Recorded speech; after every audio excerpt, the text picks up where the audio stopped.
The story you are about to see is true. The names have been changed to protect the innocent.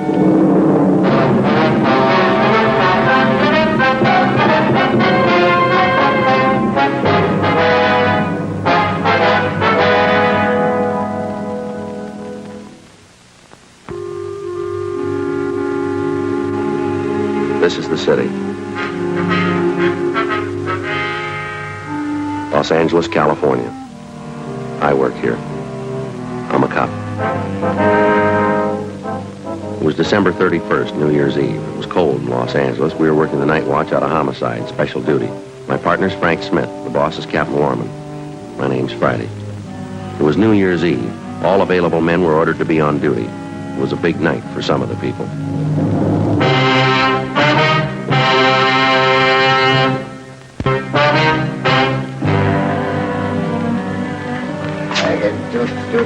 Like a tutor, going on a tutor. Oh, boy.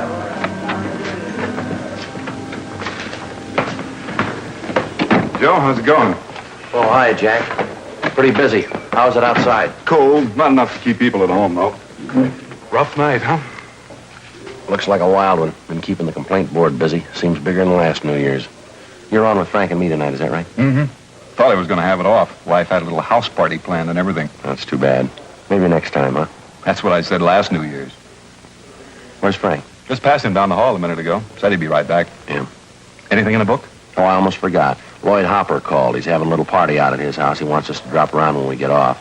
Said he'd call us back. Hi, I just tagged by communications. Switchboard's lit up like a Christmas tree. They're sure doing a lot of business. Yeah, Joe was telling me. Just like last year, they're sure starting off strong. Yeah, 415s, 4127s. Calls coming in by the dozen. You know, I'd like to see it just once. People celebrating New Year's without tearing up half the town. I'll get it. Homicide, McCready. Oh, yeah, Lloyd. Uh-huh. Joe just mentioned it. Well, we'll try and make it. We know how things are tonight. Yeah, okay. Thank you. Lloyd Hopper on his way home.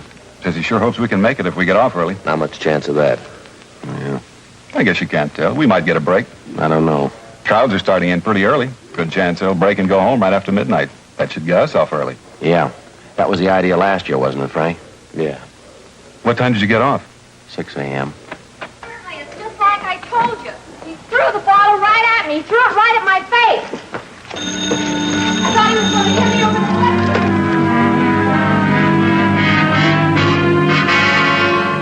Sergeant Jack McCready, Frank, and I stayed on duty at the City Hall. As any police officer can tell you, New Year's Eve for him is one of the hardest working nights in the year.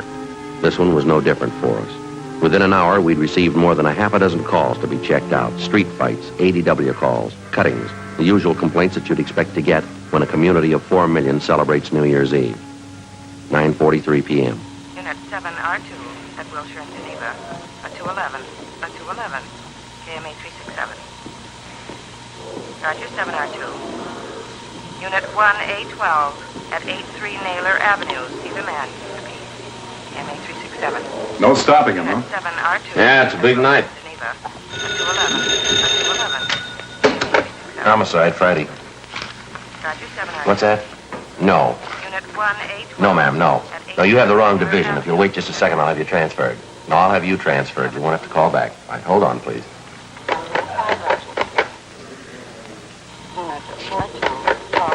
Hello. Would you give this call to 2511, please?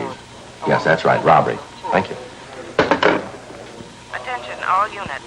All units in the vicinity at East Main and Darwin. An officer needs help. Code 2. Sounds like somebody's got trouble, huh? Yeah. All units in the vicinity at East Main and Darwin. An officer needs help. Code 2. KMA 367. I feel for those guys. We were on that detail last year, you know. Yeah. Well, at least it's still code 2. You got a cigarette? Yeah.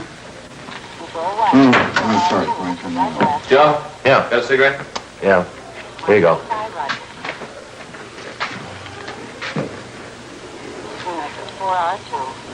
You got a match? Yeah. Homicide, Friday.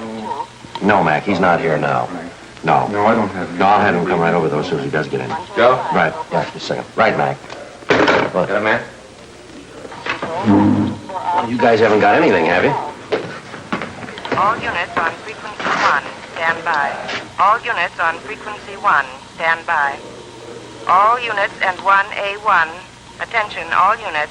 All units. The call to East Main and Darwin is now a shooting. 1A1 handle. Code 3.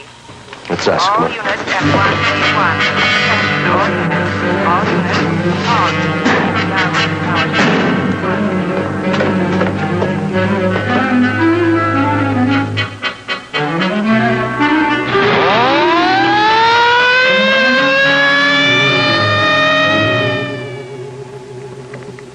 Let us through, please. Can we get through here? Please? Let us through, please. Frank. No. It's Lloyd Hopper. Dan? He's dead. His full name was Lloyd Nicholas Hopper, badge number 7501. He was one of the veteran officers in Central Homicide. He'd been shot twice at the base of his skull. There were 4 more bullet wounds in his back. Frank got to a phone, called Homicide, and told them what had happened. Additional cruiser cars and more from Metro Reserves were immediately dispatched to the scene of the killing. They circled the area for a dozen blocks around and started a door-to-door search for the killer. Suspicious-looking pedestrians were stopped at every street corner in the area. 10:30 p.m. The ambulance arrived and Lloyd Hopper's body was removed to the county morgue.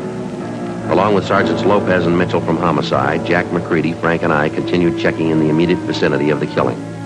We found no one who'd admit they actually saw the shooting. Half a dozen people in the crowd told us that they'd heard shots and saw Hopper fall to the pavement. They'd also seen a man standing behind Hopper turn and run down the street right after the shooting. No one had followed him. The man was described as medium build, wearing a dark suit and a dark hat. That's all they could tell us.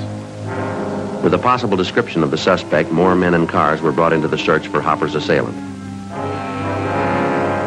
11:25 p.m. Frank and I met Jack McCready back at the office. Hi, Jack. You got anything? Checked out every store in the neighborhood that was open, not much. How about you? Pretty thin. Lopez and Mitchell turned up a newsboy. He told him he saw a guy in a dark suit running down the street. Yeah. Thought he saw the guy come out of that bar out there. We heard that too, Jack. We talked to the bartender. He doesn't recall the man. Oh, I almost forgot. Mrs. Hopper's been calling in. Wants to know where her husband is. Oh, yeah. I asked personnel to hold off notifying her. Thought maybe you fellas would want to tell her. You knew Hopper pretty well, didn't you? Yeah, long time. Family man? 3 kids. No. If you fellas don't want to tell her, I'll call personnel back. They can do it. It's all right. We'll tell her.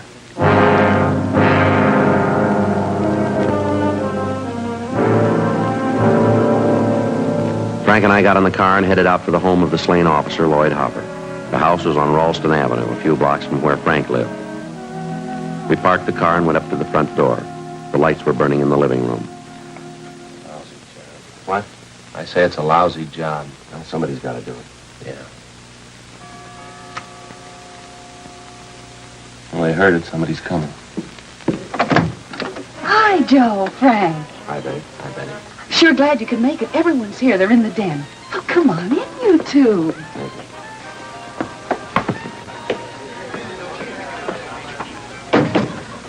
I'm still waiting for that wandering husband of mine. If he's not here by midnight, he's going to be in the doghouse for sure. Here, can I take your hats? No, thanks, Betty. We'd like to talk to you. Well, what's the matter? Can't you stay long? Not too long, no. Oh, that's too bad. Here, can I get you something? No, thanks. Nothing. Have either one of you seen Lloyd? That's what we wanted to talk to you about, Betty. What? Would you like to sit down? What is it, Joe? Tell me. Well, he had an accident. Where is he? I want to see him. How bad an accident? Pretty bad. I want to go see him, Joe. He's hurt. I want to see him. Couldn't be that bad. Could it?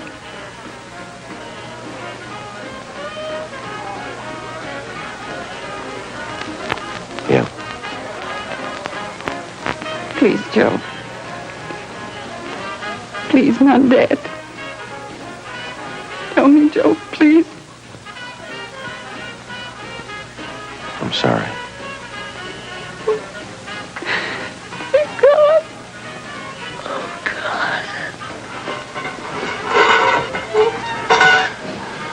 Better call the family doctor. Won't do any good. We'll never get through. Why? Phone lines are probably jammed. It's midnight. Oh, yeah. Happy New Year.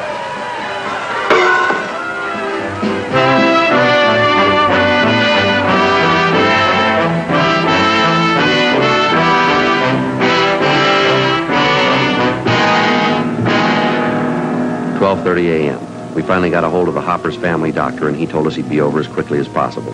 One of Betty Hopper's relatives at the party said she'd look after things until the doctor arrived. Frank and I left the house and drove back to the scene of the murder. The house-to-house check of the entire area was still going on. No trace of the killer. 1:30 a.m. Traffic began thinning out. The street crowds disappeared. 2 a.m. The search went on. A little before 2:30, a patrolman on foot located a taxicab driver in the neighborhood who claimed that he'd seen a man answering the killer's description just after the shooting. Frank and I went down the street to talk to the cab driver. Glad to pass along for whatever it's worth, officers. Happened a minute or two before I picked up my last fare. What time was that, you remember? There's no remembering about it. I got the waybill. 9:48 p.m. I was parked down the street, same old stand, picked up a fare, took him down to North Main to Satellas, and I came back here. Cab broke down. I've been waiting for the repair truck ever since. Well, just what was it that happened before you picked up that fare here at 9:48, is that right? Yeah, 9:48. It was a minute or two before that. I was parked down the street. This guy comes running through the crowd. He was really running, too. Yeah, go ahead. He was almost past me when all of a sudden he turns around and stops and looks at me. I figured he wanted a cab, so I opened the door for him. He said, never mind, or something like that, and tore off down the street. Maybe he was goofed up or something. I don't know. Can you remember what he looked like? Kind of like your build, I guess.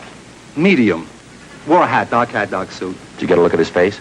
Yeah, it was about 28, 30, dark complexion. Anything else you remember about him? Nah, not for sure. Didn't look any different from 100 other moochies that hang around this neighborhood. Nothing else you remember about this man that you think might help us, huh? Nah, you got it all, Sergeant.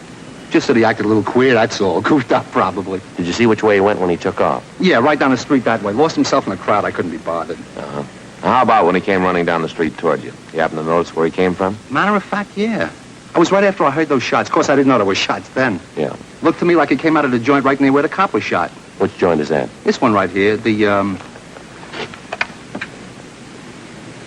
228 Club.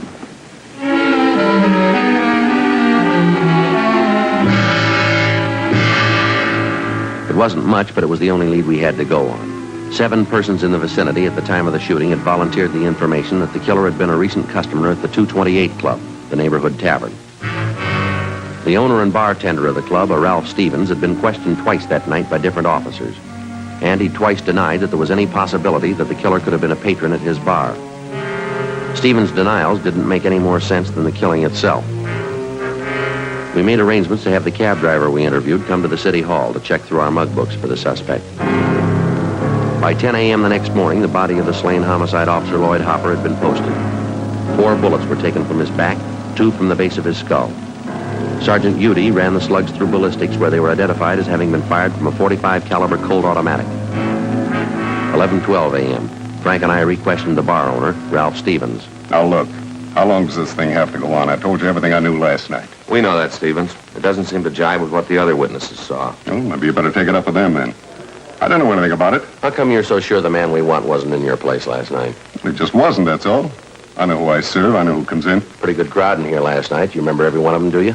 I told you I know my customers. I know who I serve. The guy you want wasn't one of them. That still doesn't answer it. How can you be so sure? Now, look, I'm not on trial here. You asked me what I know, and I told you. If you don't mind, I got work to do. We got some work to do ourselves now. We'd appreciate it if you'd cooperate with us. All right, if you want to know the truth, you're not good for my business here. Cops never are. Coming around asking questions, customers don't like it. It's no good for business, no good at all. Now, look, an officer was killed last night right outside your front door. Half a dozen people say the guy who did it was in here drinking. I run this place. It's mine. I say the man wasn't in here. Still like to know how you're so sure. I'm getting a little tired of this. I don't have an office down at the city hall to lounge around in. I've got work to do. How about leaving, huh? Maybe it's about time you get this straight, mister. This one's about a killing. It happens to be our job to check it out. Now, if you don't want to talk here, we can make it downtown. I hope you don't think you're scaring me. I've owned bars before. I've had it out with cops like you. You're not scaring me a bit. Nobody's trying to scare you. We want a few straight answers, that's all. You mind leaving? I got work to do. I told you that before. All right, suppose you get your coat. We'll talk downtown. Not before I call my lawyer. Go ahead and call him. Where's your coat? Oh, why do we have to have trouble? I haven't got any beefs with you. No trouble, Stevens. We have to get to the bottom of it, that's all. Like to have you cooperate. Maybe the guy was in here last night. Came in a couple of times, that's all. I didn't want it to get out. Bad for business, those things. Can't afford it. Keeps customers away. Then the man was in here last night, huh? I wasn't trying to cover for him. Hardly know him. I just didn't want it to get out. I got a right to protect my business. Who is the man? Harry Talmadge. He's a hophead. If he did it, it probably wasn't his fault. How do you mean that? He was hyped up last night. Uses heroin. He probably didn't mean to shoot. Where do we find him? I wouldn't know if this is right. It's an old address. What is it? Fairview Hotel. Try there.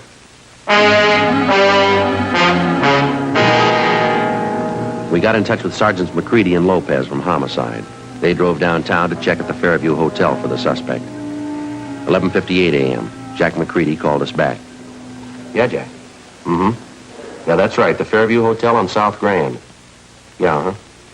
What do you have to say? Yeah. Oh. Yeah, well, that's the way it goes. Right. Okay, Jack.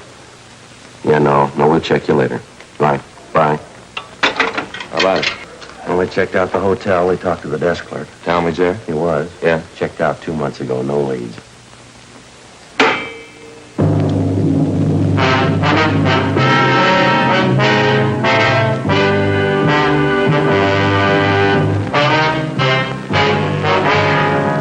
"1 p.m., New Year's Day.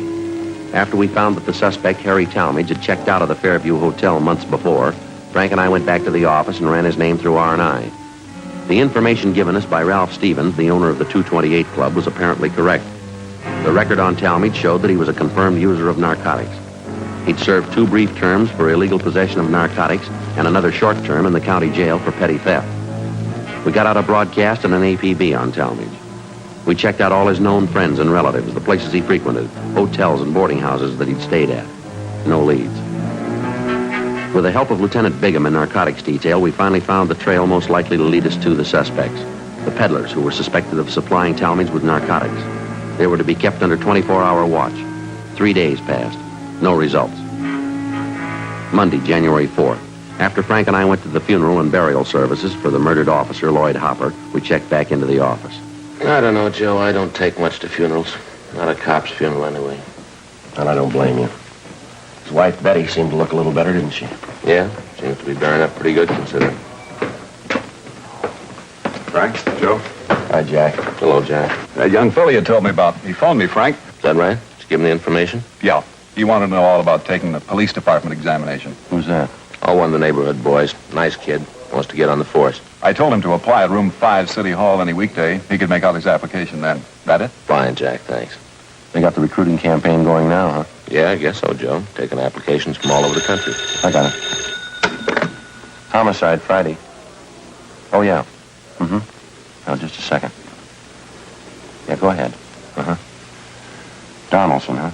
Donaldson? Yeah, huh? I got it. Okay, fine. Yeah, thanks.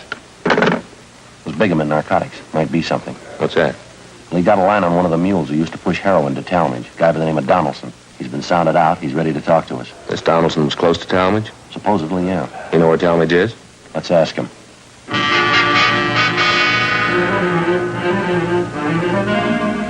Frank and I left the office and drove to the address on South Alameda where Donaldson, a friend of the murder suspect, was supposed to be staying. It turned out to be a cheap hotel in the Skid Row district. It was next to one of the rescue missions down there. We checked with the desk clerk at the hotel, and he pointed out Donaldson. He was listening to the music of a small mission band coming from outside.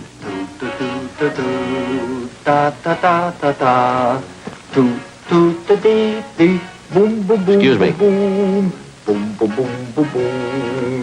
Excuse me. Yes? Your name Donaldson? Yes. We're police officers. This is Frank Smith. My name's Friday.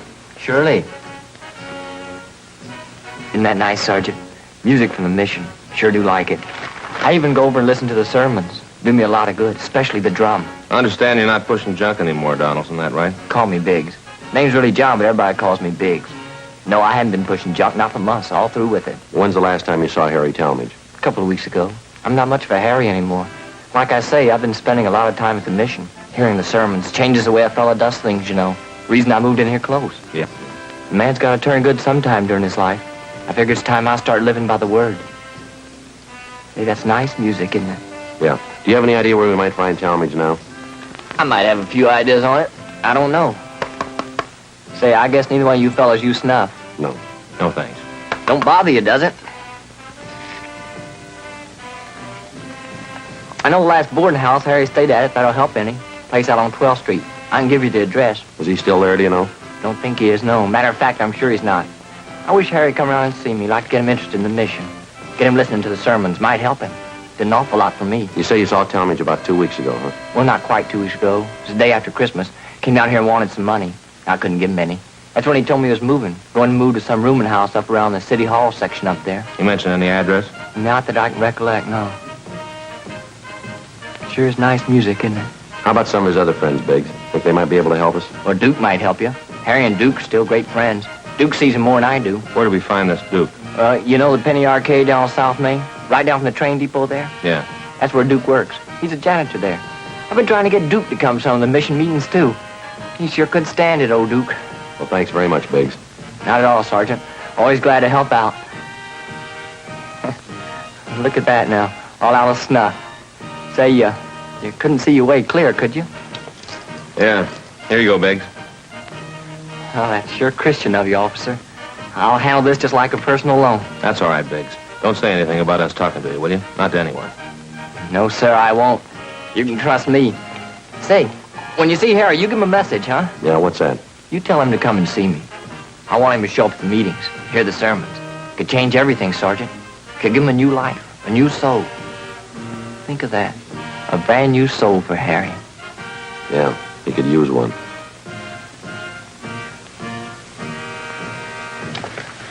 Don, don, don, don, don, don, don, don, don, don, don. Boom, boom, boom, boom, boom, boom, boom, boom, boom, boom.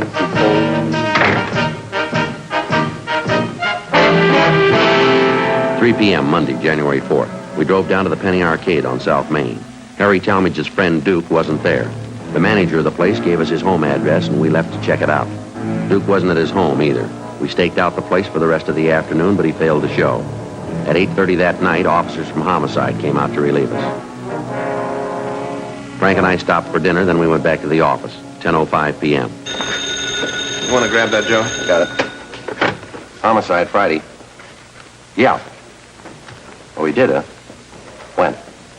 Uh-huh. Did he say anything? Yeah. All right, wait a minute.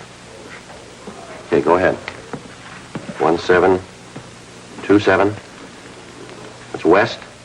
Right, I got it. Apartment 3. Okay. Right. Okay, right away. Anything? Duke just came home. They talked to him. They get anything? Talmadge's address. Yeah. Duke says he's there now.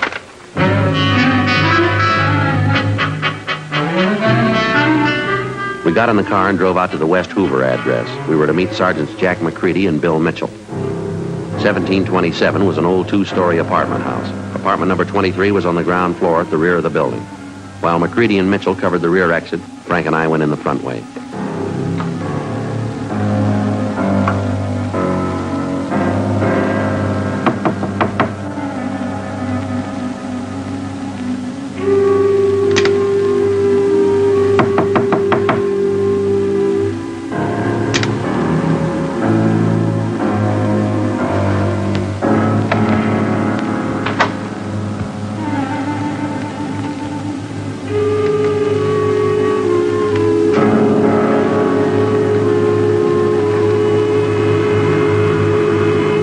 Don't move, cop.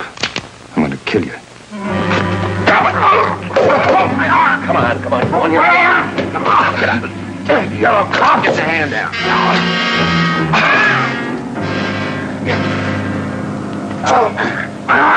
Take a look. 45 automatic. How about it, Talmadge? That's your gun?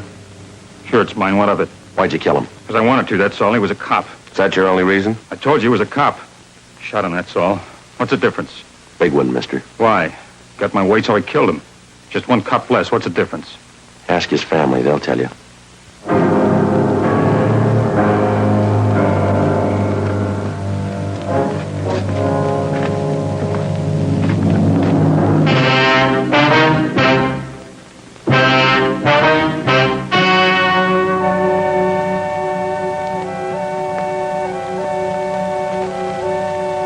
On March 26th, trial was held in Department 92, Superior Court of the State of California, in and for the County of Los Angeles.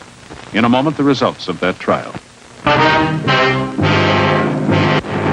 The suspect was tried and convicted of manslaughter, which is punishable by imprisonment in the state penitentiary for a period not to exceed 10 years.